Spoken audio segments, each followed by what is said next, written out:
Сегодня, 9 мая, по всему Кыргызстану проходит традиционная акция «Бессмертный полк». В столице шествие стартует ровно в 9:00 от Южных ворот до Площади Победы.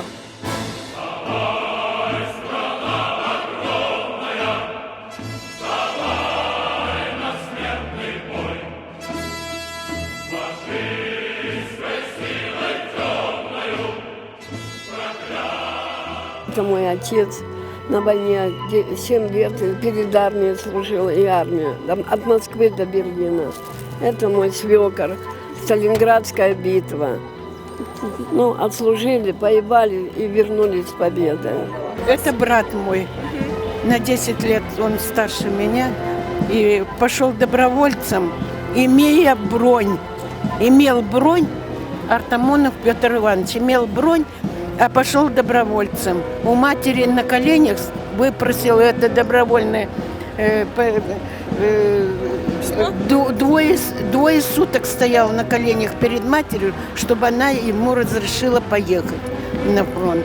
Дедушка, который побывал до Берлина, аж в 1946 году только пришел. А вот я с сыном специально пришел, пусть знает, чтит и помнит историю. Всех поздравляю, конечно, с этим великолепным днем. Пусть всегда будет у нас в Кыргызстане мир и открытое небо. И в память о всех, у меня все погибли на войне.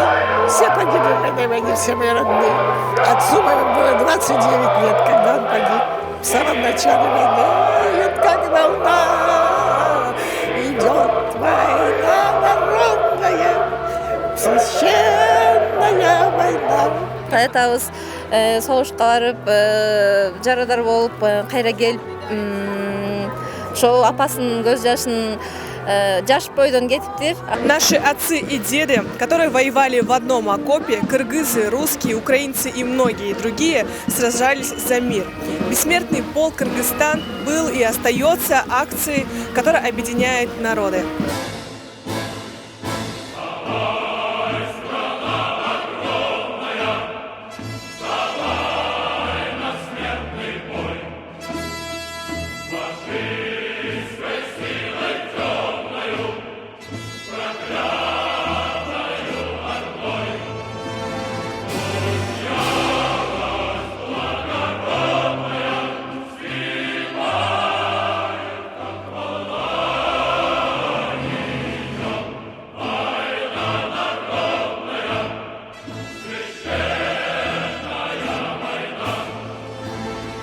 Как проходит праздник?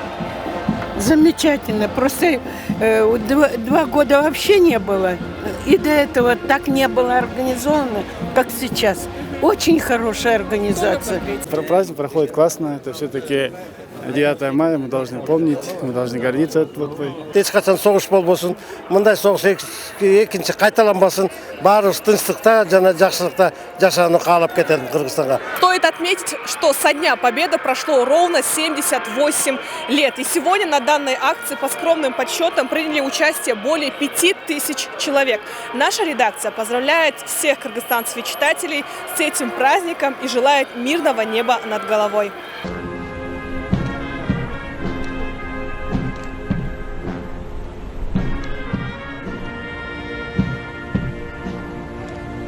Участники шествия «Бессмертный полк» далее присоединились к митингу-реквиему, который проходил на Площади Победы. В нем также участвовали спикер Джоук Кенеша, Нурланбек Шагиев, госсекретарь Сюймбек Асмамбетов и многие другие.